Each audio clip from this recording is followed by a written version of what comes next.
हजरत बिलाल अलैहिस्सलाम का ऐसा वाकया जिसे सुनकर आप भी रो पड़ेंगे। वह एक गुलाम थे, गुलाम के बेटे थे, लेकिन बड़े बड़े सरदार उनके हाथ चूमते थे।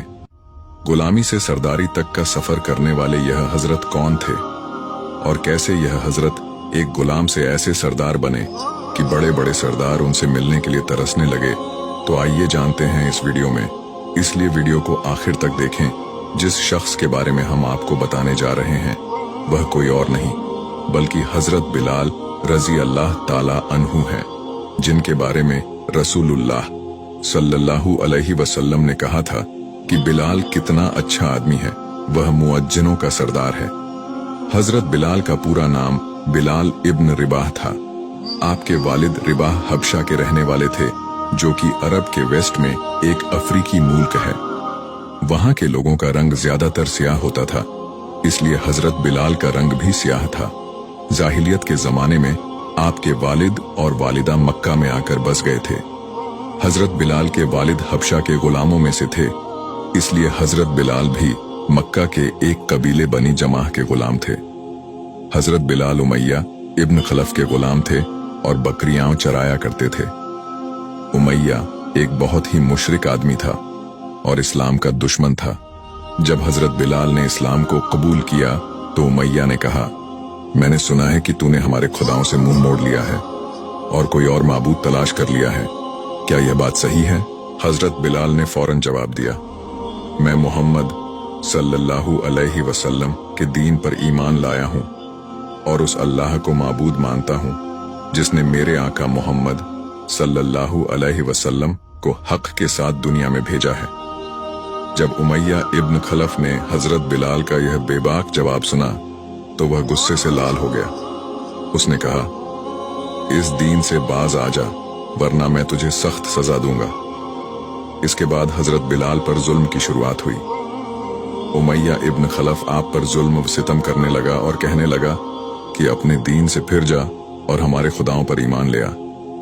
लेकिन हजरत बिलाल अपने दीन पर कायम रहे। आप पर जुल्म बढ़ता जा रहा था, लेकिन आप सब्र और ईमानदारी से अपनी इबादत में लगे रहे। लेकिन जुल्म व सितम बढ़ता ही जा रहा था। हजरत बिलाल जुल्म व सितम और तकलीफ सहते सहते बेहोश हो जाते। कुछ वक्त बाद जब होश आता तो उनकी जुबान पर अहद के नारे बुलंद होते। अरब की जमीन जो अपनी गर्मी के लिए मशहूर थी, उमैया बिन खलफ इस सख्त गर्मी में आपको जमीन पर लिटा देता और आपके सीने पर एक भारी पत्थर रख देता। आपको जलते हुए अंगारों पर लिटा देता। आपके शरीर की चमड़ी पिघल पिघल कर अंगारों को बुझा देती थी। इतना जुल्म सहने के बाद भी आप अपना दिन छोड़ने के लिए तैयार नहीं हुए। वह बदबख्त आपसे कहता कि तुम मोहम्मद के खुदा से बाज आ जाओ, लेकिन इस्लाम और नबी की मोहब्बत आपके सीने में इस कदर भरी हुई थी कि दुनिया की कोई भी सख्त से सख्त सजा उसे मिटा नहीं सकती थी। आपके सीने में इश्क रसूल का हकीकी चिराग रोशन था। एक दिन उमैया ने गुस्से में आकर आपके गले में रस्सी डाल दी और मक्का के शैतानी लड़कों के हवाले कर दिया। वह बदबख्त लड़के आपको मक्का की वादियों में घसीटते फिराते और तपती हुई रेत में मुंह डाल देते थे और आप पर पत्थरों का ढेर लगा देते थे। आप पर जुल्म व सितम का यह सिलसिला काफी लंबे समय तक चलता रहा। हजरत अबू बकर एक दिन यह तमाशा देख रहे थे और अफसोस कर रहे थे। आखिरकार उन्होंने उमैया से बात की और कहा, इस बेबस गुलाम पर इतना जुल्म मत करो। अगर वह एक खुदा की इबादत करता है तो इसमें तुम्हारा क्या नुकसान है, और अगर तुम उसके साथ एहसान करोगे तो वह एहसान आखिरत में तुम्हारे काम आएगा। उमैया ने कहा, मैं तुम्हारी ख्याली आखिरत को नहीं मानता, जो मेरे दिल में आएगा वही करूंगा। अबू बकर ने फिर उसे समझाया, तुम ताकतवर हो, इस मजबूर गुलाम पर जुल्म करना तुम्हारी शान के खिलाफ है।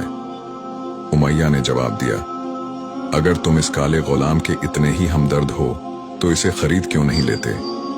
लिहाजा हजरत अबू बकर इस पर रजामंद हो गए और हजरत बिलाल को खरीद कर उन्हें आजाद करवा दिया। हजरत अबू बकर ने यह ऐलान कर दिया कि बिलाल अब आजाद हैं और दुनिया और आखिरत में मेरे भाई हैं। जब हमारे नबी को हजरत बिलाल के आजाद होने की खबर मिली तो आप बहुत खुश हुए और हजरत अबू बकर से फरमाया। इस पर हजरत अबू बकर ने अर्ज किया, या रसूल अल्लाह, मैंने बिलाल को आजाद करवा दिया है। हजरत बिलाल अपना ज्यादा वक्त नबी की बारगाह में गुजारते थे और उनसे कुरान पाक की तालीम हासिल करते, इस्लाम की बातें सीखते और दीन हक़ को ज्यादा से ज्यादा फैलाने की कोशिश करते। जब हिजरत का वक्त आया तो आप मक्का से मदीना चले गए और जब मदीना में मस्जिद ए नबवी तामीर हुई तो आपने सबसे पहले अजान दी और इस्लाम के पहले मुअज्जन कहलाए। हजरत बिलाल की आवाज बेहद खूबसूरत थी। जब उनकी आवाज दूर दूर तक पहुंचती तो लोग अपने काम काज छोड़कर मस्जिद में जमा हो जाते थे। मक्का के दिन हमारे नबी ने हजरत बिलाल से कहा कि काबा की छत पर खड़े होकर अजान दो। हजरत बिलाल ने अर्ज किया, या रसूल अल्लाह सल्लल्लाहु अलैहि वसल्लम, मैं किस तरफ मुंह करूं? तो हमारे नबी ने फरमाया, जिधर जिधर मैं जाऊं तुम उसी तरफ मुंह कर लेना। इसके बाद हजरत बिलाल ने काबा की छत पर खड़े होकर अजान मुकम्मल की। वीडियो अच्छा लगा हो तो हमारे पेज शबाना 786 को लाइक और फॉलो करके हमारा हौसला बढ़ाएं।